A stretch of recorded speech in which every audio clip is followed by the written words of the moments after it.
Diante desse seleto e eclético auditório, a responsabilidade é maior. E é uma igreja que eu amo, é um grupo, uma malta que está no meu coração, e é um privilégio partilhar convosco um pouco.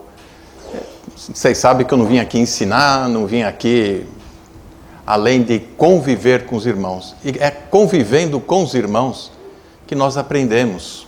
Porque os discursos são feitos. E como a gente diz lá em São Paulo, até papagaio fala, né? Mas a convivência, essa sinergia é muito importante. Quero agradecer imenso essa oportunidade. Eu falei, deixa a igreja estar reunida. Pois no casamento do André, meu filho, agora no início do ano, a igreja mandou uma prenda que muito comoveu a todos lá em casa. Como? A igreja lá de Portugal? Eles fretaram um avião, estão vindo. Não. Hoje eu quero falar rápido, porque eu sei que é um domingo de calor, férias, sobre resolvendo problemas. Como enfrentar crises. Sim, todos nós sabemos como, no modo geral, mas talvez seja aqui um avant-première daquilo que nós vamos tentar fazer no EJC.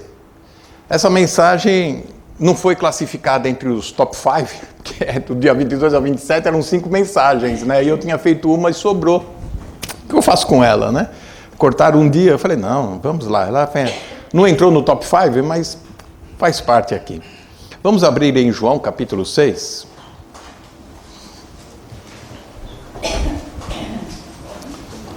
É uma história muito conhecida, tão conhecida que ela é narrada em todos os evangelhos.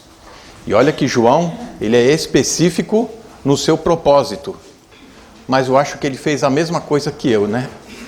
Olha, é top 5. Precisa entrar em algum momento aqui da história, precisa ser registrado. João capítulo 6, os primeiros versos, nós vamos até o 12, 15, 13. Depois disso, partiu Jesus para o outro lado do mar da Galileia, que é o Tiberíades. Grande multidão o seguia porque via os sinais que operava sobre os enfermos. Jesus subiu ao monte, assentou-se ali com os seus discípulos, e a Páscoa, a festa do judeu, estava próxima. Então Jesus, levantando os olhos e vendo que uma grande multidão vinha ter com ele, disse a Filipe, onde compraremos pão para estes comerem? Mas dizia isso para o experimentar, porque ele bem sabia o que havia de fazer. Filipe respondeu-lhe, 200 dinheiros de pão não lhes bastarão, para que cada um deles tome um pouco. E um dos seus discípulos, André, irmão de Simão Pedro, disse-lhe, está aqui um rapaz que tem 5 pães de cevada, 2 peixinhos, mas o que é isso para tantos? Disse Jesus, mandai assentar os homens. E havia muita relva naquele lugar, assentaram-se, pois, os homens, em número de quase 5.000. E Jesus, tomando o pão, e havendo dado graças, repartiu-os pelos discípulos, e os discípulos pelos que estavam assentados, e igualmente também os peixes, quanto eles queriam. E quando estavam saciados, disse aos seus discípulos, recolheu os pedaços que sobejaram, para que nada se perca. Recolheram, no 13, pois e encheram 12 cestos de pedaços de 5 pães de cevada, que sobejavam aos que haviam comido. Parece que aqui no verso 13, o Senhor dá um toque de humor. Um cesto para cada discípulo carregar. Vamos orar. Senhor, louvamos pela Tua palavra, pela riqueza de detalhes que o Senhor nos traz para falar ao nosso coração. Abre entendimento, prepara o nosso coração para que a palavra cresça e crie raízes. No nome santo do Senhor Jesus. Amém. Quando aparecem problemas, dificuldades, qual a melhor maneira de resolvê-los? Nós vamos ver isso. Porém, nesta passagem que nós encontramos aqui, em João 6, nesse interim, Jesus está numa festa lá em Jerusalém. O Evangelho de João ele tem um propósito que nós vamos estudar um pouco mais no EJC. Porém, nesse intervalo acontecem muitas coisas. Quando Jesus, perto da festa da Páscoa, se retira com seus discípulos, ele olha e vê uma multidão chegando, 5.000 pessoas. Dá para encher um campo de futebol. E Jesus, levantando os olhos, antecipa a situação. Os discípulos não percebem. A multidão muito menos. Na nossa vida é assim, nós não sabemos o que vai acontecer no dia seguinte, amanhã na segunda-feira. Nós não sabemos aquela decisão que nós tomamos com relação à escola, ao trabalho, o que isso vai produzir na nossa vida. Mas o Senhor, levantando os olhos, já antecipa os fatos, o que pode acontecer. E aqui a gente tem uma pré-lição deste episódio. Como o Senhor se prepara para receber aquilo que vai acontecer na nossa vida. Como Ele está preocupado mais do que você com aquilo que vai acontecer na sua vida. Que você anda atrás de tantas coisas e a multidão seguiam por causa dos sinais, das maravilhas, da fama de Jesus. Ele era um popstar da época, para o povão, para as pessoas. E assim, o Senhor já antecipa tudo aquilo que vai acontecer. Quando você o leva em oração, as suas angústias, preocupações, o Senhor já sabe. O Salmo 139 já nos narra isso, né? Antes da palavra chegar à minha boca, o Senhor já sabe. Ele já nos conhece de estrutura antes de nascermos. É um Deus maravilhoso. E isso, saber que este Deus é maravilhoso, nos dá descanso. Porque a vida aí fora é complicada. Com a fé, a gente já se assusta um pouco. Imagine então. Veja que neste interim, de um capítulo para o outro, os evangelhos, Mateus, Marcos, Lucas, estão narrando outros fatos. Mateus está narrando o ensino de Jesus sobre as parábolas. Depois vai narrar Jesus convocando os discípulos para sair e anunciar a chegada do reino. E há outros fatos que estão acontecendo. E é aí que os problemas vêm. Quando estamos envolvidos com tanta coisa, aí chega o cansaço, chega as preocupações e tudo mais que acontece na nossa vida. A correria do dia a dia nos leva a enfrentar dificuldades. Por favor, atenda o telefone, alguém? Obrigado. Pronto. No Evangelho de Marcos, nós vamos encontrar, no capítulo 6, no verso 35, que este episódio acontece num deserto. E todo deserto é lugar de provação. E quando Deus leva o seu povo ou se retira para um deserto, é campo de prova. É ali que as coisas acontecem. Os irmãos sabem que eu gosto de carros, Fórmula 1, essas coisas. Eu sei que isso às vezes deixa as pessoas tontas de ver aquela carreira correndo. Eu moro em São Paulo, quase que do lado de um autódromo internacional. Mas, quando não tem corrida oficial, sempre tem alguém fazendo um teste de carro lá. Então você escuta, lógico, no barulho da cidade nem tanto, mas você escuta aquilo correndo. São campos de provas, para testar freios, testar suspensão e etc., todos os componentes de um carro. É num campo de prova. Quando o Senhor Jesus leva o povo para fora do burburinho da cidade, para um lugar deserto, se prepara, lá vem provas, o Senhor vai te testar. Olhando a igreja, nós enxergamos assim uma igreja saudável, quando a igreja é composta de crianças, jovens e adultos. Isso traz vida à igreja e traz futuro para a igreja também. Mas a igreja não pode ser só criança, a igreja não pode ser só jovem, e muito menos só adultos.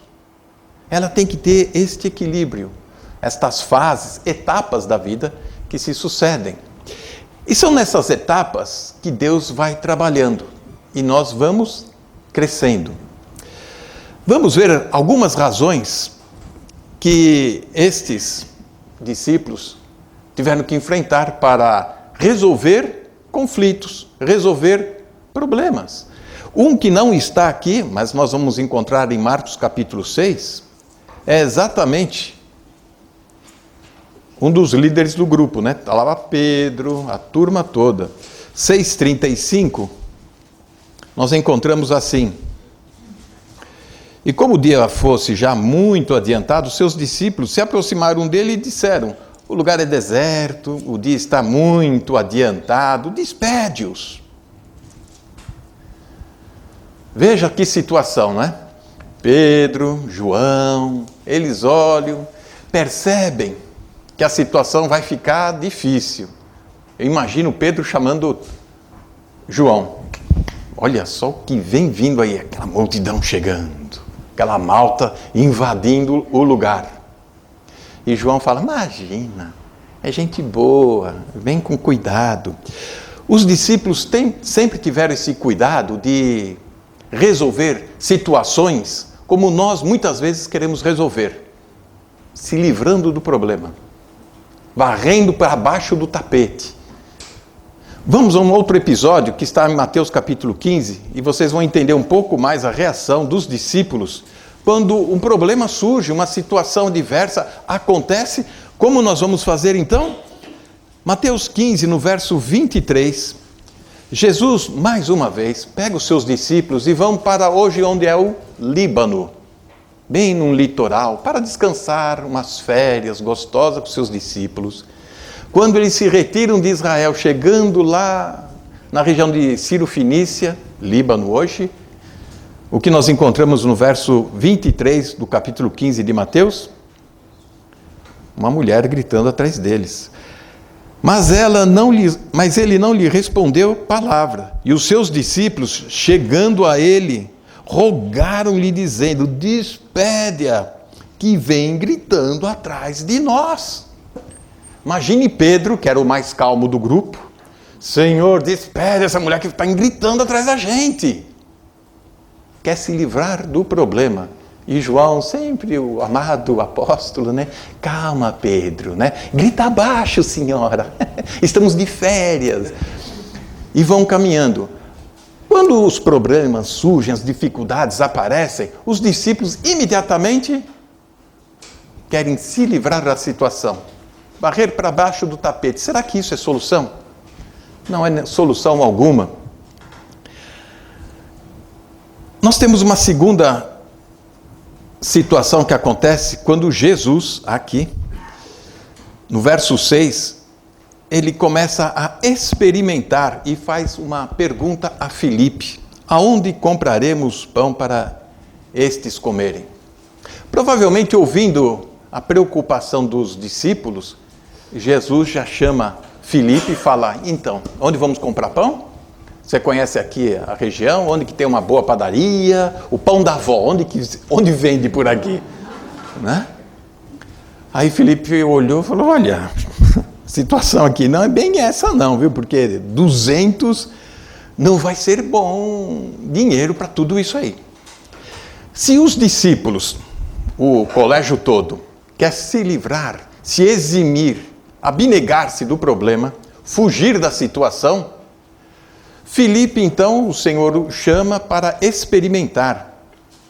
E esta é a mesma palavra que aparece em outros textos como tentar, provar, teste. A melhor palavra seria teste. Vamos lá, Filipe, vamos fazer um teste. Onde vamos comprar pão? 200 denários, não dá. 200 denários seria para 200 dias, quase um ano de trabalho. Um salário simples. Não vai dar. Muitas vezes nós calculamos situações na nossa vida na ponta do lápis. E agora, como é que eu saio dessa situação? Eu tenho tanto, eu ganho tanto, pago tanto, só de imposto, de IVA. Achamos muitas vezes que problemas são resolvidos com dinheiro. Ah, se eu tiver um bom plano de saúde, está resolvido. Aconteça o que acontecer, chova canivete, eu estou lá. Mas nem tudo se resolve na base do cálculo, na base da lógica, da razão, principalmente quando são testes de Deus. Não se resolvem desta forma, de maneira lógica. Esses dias estávamos falando sobre teste, experimentar, e Jesus está experimentando, não só Filipe, mas todos estes discípulos que estão com ele, exatamente nesse teste. E todos nós passamos por teste quando um problema surge, quando uma adversidade acontece. E teste pode te levar a uma bifurcação, de um lado positivo ou do lado negativo. Se os dois se cruzarem, dá um curto-circuito. O lado negativo é quando esse teste se torna uma tentação. E essa tentação extrai de você o que há de pior na sua vida. Muitos, no momento de desespero, apelam. No momento de desespero, fazem e tomam atitudes extremas, absurdas. A tentação normalmente faz assim, raciocina assim. Bom, isso aí não é assim tão ruim. Dá para levar. Isso não é tão mal. As pessoas exageram. Esse é o lado negativo. O lado positivo do teste é que leva para a provação. Provas. E provas, a gente quer tirar a nota máxima por excelência e ser aprovado para ir adiante. E a prova, normalmente, é para extrair o melhor de nós, no meio da adversidade. É Deus burilando, purificando, extraindo o melhor de nós, para que a nossa jornada cada vez mais reflita a imagem de Cristo e mais. Glorifiquemos a Deus na nossa vida. O que é a nossa vida aqui, se não glorificar ao Senhor, o Criador, o Salvador? E a provação tem uma lógica que diz, olha, eu não entendo nada do que está acontecendo, e nem sei por que Deus enviou isso agora. Mas somos mais que vencedores em Cristo Jesus quando estas coisas acontecem. Há um outro episódio, e aqui está o cerne do acontecimento, é que chega André. André, digamos que ele era o relações públicas do grupo. Serviço social atende no departamento de André. É ele que vai apontar a solução para toda aquela crise, todo aquele problema que estava surgindo. E olha que vinha vindo uma malta grande. Você não se assusta assim? Uma vez, num estádio de futebol, eu quis sair antes. Meu time estava perdendo, eu falei, eu vou embora antes, porque o negócio está ficando feio aqui, né? Eu saí e eu errei a saída, para variar. Um carro está do outro lado, eu e os meus primos. Mas não deu tempo, acabou o jogo, abriram todos os portões, aquela multidão invadindo as avenidas, dava medo. Dava medo porque quando você vê tudo aquilo, um empurra o outro, aquela gritaria toda, você se perde e etc. O medo dos discípulos também. 5.000 pessoas chegando perto do Senhor Jesus e dos discípulos, aquela multidão toda. Por isso que o Pedro e a turma falam, olha, vamos nos livrar logo disso. Despede-os, vamos embora porque o negócio vai ficar feio. Filipe tenta calcular a situação, ele tenta administrar, mas também não é o dinheiro, também não é a lógica que vai trazer os resultados. E agora vem André, o otimista, trazendo o quê?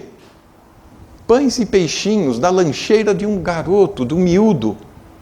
O que isso representa?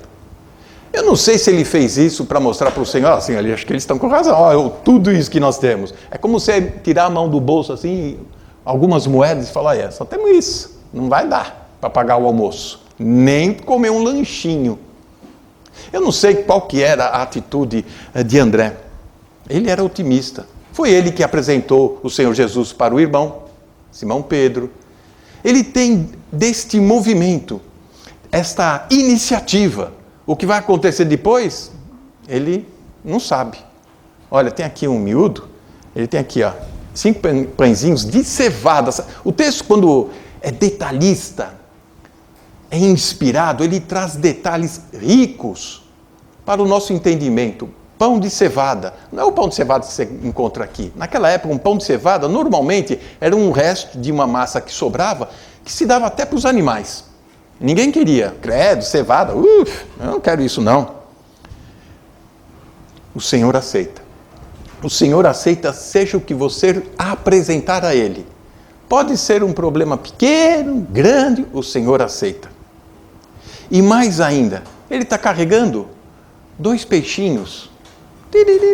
2 peixinhos. O peixinho que aparece aqui no capítulo 6, no verso 8, 9, é diferente do peixinho que aparece no capítulo 21 de João, lá no verso 9 também. Esse João também capricha aqui nos versos. Também. Verso 6, enfim, aquela grande pescaria do Senhor. Este peixe do verso 9, capítulo 21, é um ictus, é um peixe gordo, um peixe que você faz um bom filé com batata, né? Não vamos falar isso agora, porque vai despertar. Esse peixinho que aparece aqui, opsário, é um peixinho ressecado, preservado no sal, algo que vai dar mais sede ainda. E eles parecem, à primeira vista aqui, que não ia ter nenhuma água com gás para eles beberem. Era só aquele pão e esse peixinho. É isso o que eles fizeram. Olha, tudo que eu tenho, tudo que restou, vou apresentar ao Senhor Jesus. Na nossa vida é assim, quando a situação acontece, seja ela pequena, seja ela até desprezível, como um pão de cevada, ou um peixinho opsário, uma sardinha pequena, apresenta ao Senhor. O Senhor fará maravilhas. O seu problema é grande para você, para o Senhor que é grande. Apresenta isto. E foi isso que aconteceu. E o Senhor fez o quê? A multiplicação. Como isso aconteceu, o máximo que eu consigo imaginar é quando você coloca um pouco de milho numa panela. Põe um pouco de azeite, ou óleo, né? E aí, no lume, o que acontece? A pipoca, né? Tem pipoca aqui? Né? Português gosta de pipoca? Gosta de pipoca. Você põe um pouquinho numa panela grande. Aí você pensa, puxa, isso é pouco, aí eu quero colocar mais. Não, mais não, isso não vai dar, vai... E aquilo começa a crescer. Vai explodindo e não para mais. E fica um monte, aquele punhadinho de milho vira um balde de pipoca. Foi o que aconteceu aí. Veja que o texto mostra o Senhor multiplicando, passando para os discípulos, e os discípulos passando para o povo, para as pessoas. E aquilo ia se multiplicando. O texto no original ele mostra exatamente isso, que ele foi repartindo e aquilo foi acontecendo. Quando o povo estava saciado, ele parou. Muitas vezes nós estamos saciados e já esquecemos de Deus. Pronto, vim aqui, comi. Talvez o povo, a malta que veio lá, nem sabia o que estava acontecendo. Os discípulos, sim. Como entenderam a lição. Mas o povo não. Está alimentado, recebeu o que queria, pronto. Um fim de tarde emocionante. Muitas vezes, na nossa vida com Deus é assim. Deus atendeu as minhas orações, Deus consertou o meu casamento, Deus deu paz, E a gente sossega, tá bom, não vou pedir mais. Se o povo quisesse comer mais, se o povo quisesse mais, Jesus continuaria. Deus continua querendo abençoar em abundância a nossa vida, e não em pouco. Segunda carta de Paulo aos Coríntios, no capítulo 8, nós vamos encontrar este princípio.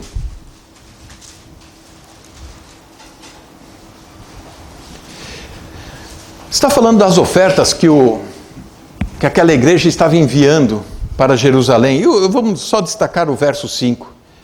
E não somente fizeram como nós esperávamos, mas a si mesmos se deram primeiramente ao Senhor, depois a nós, pela vontade de Deus.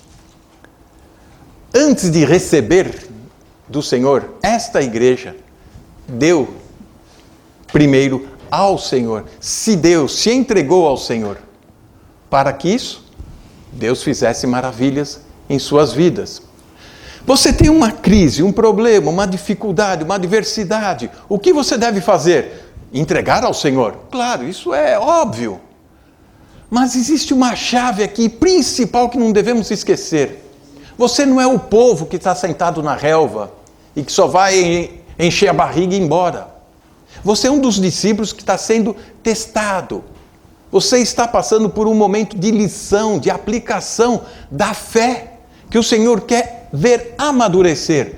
Portanto, antes de entregar o problema ao Senhor, entregue-se ao Senhor. Deixa que o Senhor receba a sua vida. Entenda a salvação que Ele conquistou lá na cruz do Calvário por ti. E aí sim, você vai poder levar tudo diante dEle em oração. Ele vai te orientar a como proceder. Até então você não tem um sumo sacerdote, como diz Hebreus 4, lá no verso 14 em diante, que vai se compadecer de ti. Se o terá quando você se entregar a esse Deus. Muitos críticos vão dizer, isso não existe essa multiplicação, esse negócio, isso não aconteceu não. Talvez seja algo psicológico, ou então algo de iniciativa. Quando todos viram que um miúdo, todo simpático, tipo Pedro, o Pedrinho, chega e fala, olha, eu tenho aqui minha lancheira, tenho 2 peixinhos, alguns pãezinhos. Aí a malta deve ter pensado, é mesmo, né? Um garoto, um miúdo, com uma iniciativa, um gesto nobre desse, tá bom, vou repartir o meu lanchinho também. Aí todo mundo começou a repartir seu lanche.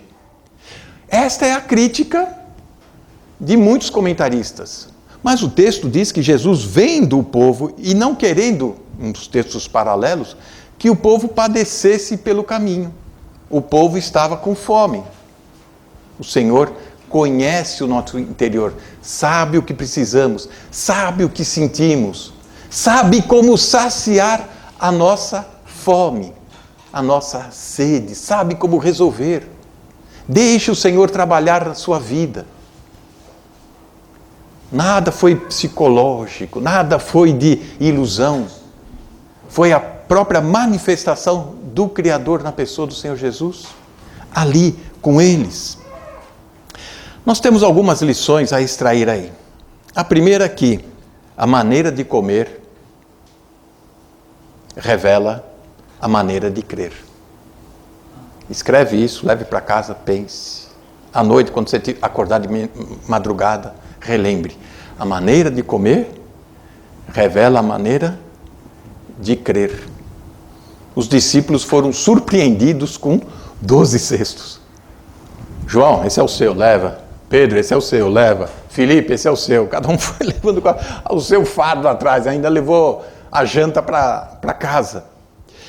Em Gênesis 3, capítulo 6, ou 2, capítulo 17, mostra um pouco deste comer, desse manifestar do crer na maneira de comer, de proceder. Usando uma aplicação que fizemos estes dias. No livro de Jó, nós vamos encontrar como Deus trabalha a nossa fé. E assim nós vamos poder ver o nível da nossa fé. O que o Senhor Jesus quis com este episódio, atraindo toda aquela malta para o deserto e os seus discípulos, experimentar Filipe. Filipe, onde vamos comprar? Comprar? Talvez era o calculista, era o administrador do grupo, aquele que iria saber como gerir toda aquela crise que estava para ser instaurada. O Senhor queria fazer com que estes discípulos, ainda crianças na fé, tivessem um upgrade, uma fé um pouco mais jovial, forte, robustecida, para que depois tivesse uma fé amadurecida, de adulto, para andar com o Senhor. Andar com o Senhor, você não pode andar com uma fé miúda. Você tem que andar com uma fé forte, robustecida. Então vamos ver como é que Deus foi tratar com Jó, que também teve que lidar com uma situação de caos na vida dele. Uma tragédia na vida de Jó. Os irmãos conhecem a história. Vamos destacar alguns versículos rapidamente, só para entendermos como que Deus trabalha nesta vida. Jó capítulo 3, no verso 25. Primeiro capítulo, segundo capítulo de Jó acontecem todo o caos, toda a tragédia. Os filhos morrem, ele perde tudo, a bolsa de valores caiu, ele perdeu todo o dinheiro dele, ele que era o rei do gado lá, ele ficou sem nada. E o verso 25 de Jó 3 diz: porque aquilo que eu temia me sobreveio, e o que eu receava me aconteceu. Nós vamos ver nos primeiros capítulos, 1 e 2, que Jó era um devoto. Ele orava pelos seus filhos, intercedendo pelas famílias dos filhos, sempre trazendo sacrifício, oferta ao Senhor. E sabemos que Jó, ele é um conterrâneo de Abraão, bem lá para trás na história. E este homem tinha uma fé, a fé do justo. A fé do justo é aquela que quer cumprir tudo que o Senhor estabeleceu. E assim, bom comportamento, na aula, ganha estrelinha, né? Bom comportamento, eu vou receber bênção. Era um raciocínio um pouco infantil de Jó. E o Senhor está querendo trazer crescimento a ele, assim como nesses discípulos. Bom, vocês acham que eu não vou ter capacidade de suprir a necessidade de vocês e de todo este povo? A fé de vocês ainda é uma fé infantil. Vamos aprender uma lição e o Senhor faz a multiplicação. Aqui, Jó, ele temia que algo pudesse acontecer na vida dele, por isso que ele andava certinho. Eu vou andar direito para que nada me surpreenda. Mas fogo do céu veio e ele entrou em bancarrota. Ele começou no seu conflito a questionar, vieram seus amigos e chegamos no capítulo 13.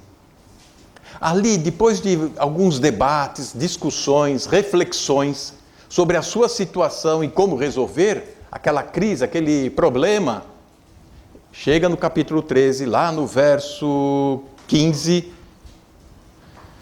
ainda que ele me mate, nele esperarei. Com todos os meus caminhos, defenderei diante dele. De uma fé do justo, agora ele transita para uma fé juvenil ou jovial. E esta fé é uma fé um pouco fatalista. Se ele me matar também, que me mate. Eu vou continuar, porque o jovem é meio teimoso, né? O jovem, quando quer uma coisa, ele é meio teimoso. E ele está nessa fase agora da fé dele. Uma fé de desespero, do desesperado. Não, nem que ele me mate, eu vou continuar assim, nem que eu ficar a zero. Eu vou me manter aqui, fiel a esse Deus. Deus falou, muito bem, está aprendendo a lição, está extraindo boas notas. Mas ainda não é o suficiente, você já saiu da fé do justo, transitou na fé do desesperado, mas é perigoso ficar aqui. Nós precisamos ir para o último estágio, carregar os cestos das sobras, porque Deus não quer desperdício de qualquer coisa, tempo, desperdício de atenção, desperdício materiais, desperdício social, de relacionamentos. Por isso que nós temos que aproveitar as oportunidades. Vamos lá então para a última etapa do sofrimento, ou do teste, de Jó, que está no capítulo 40.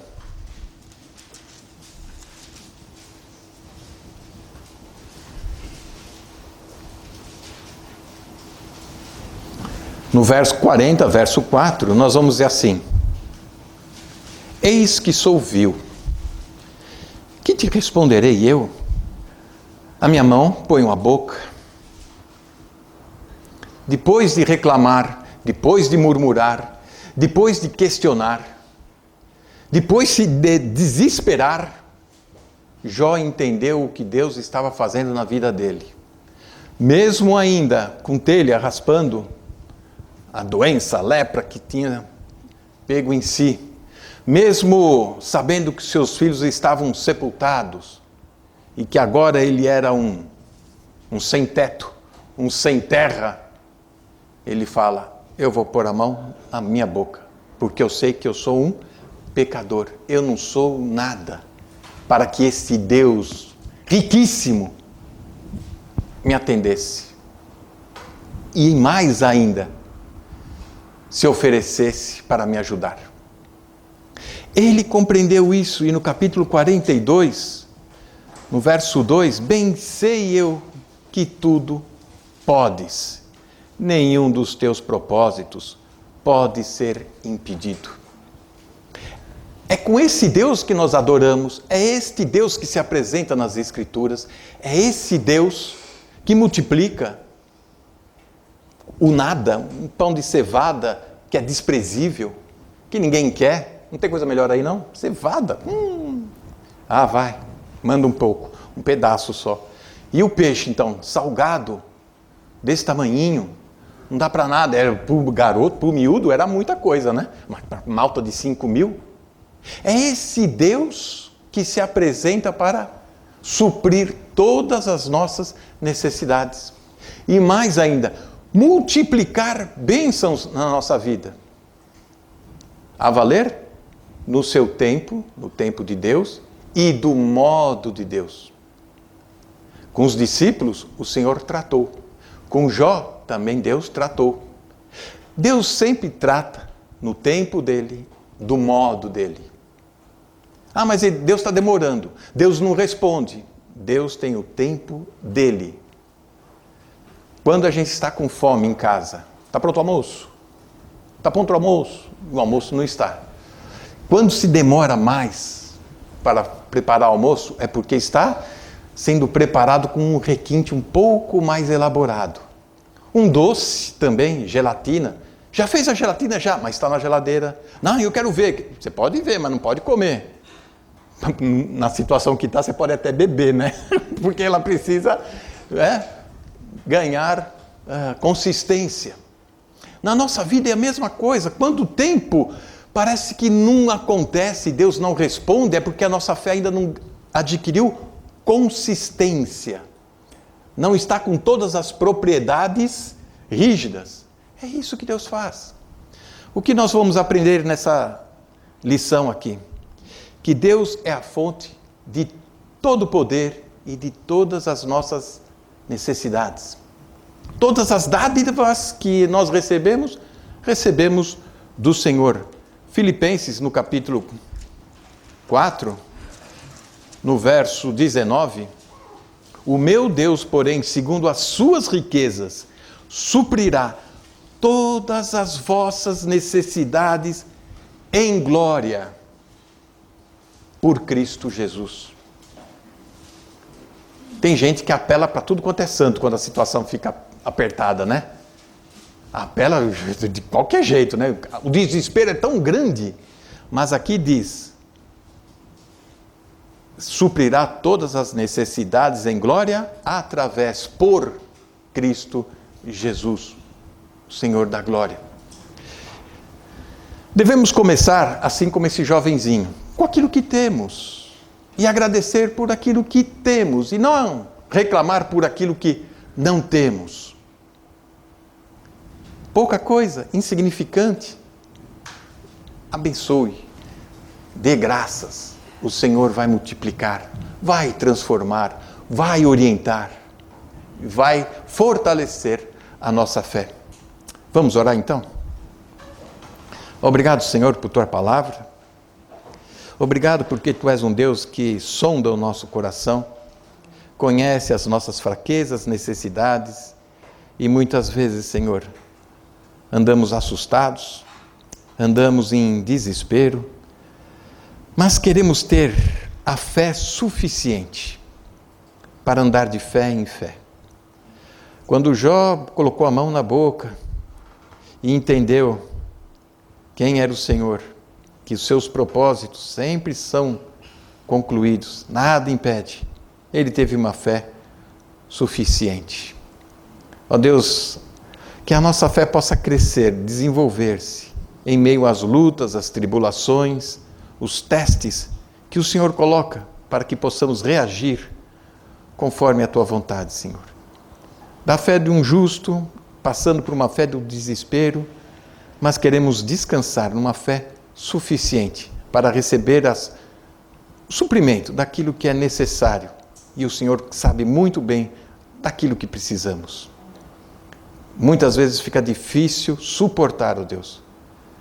A situação parece que é desgastante, mas sabemos que o Senhor está intervindo e o Senhor já antecipa o que há de fazer.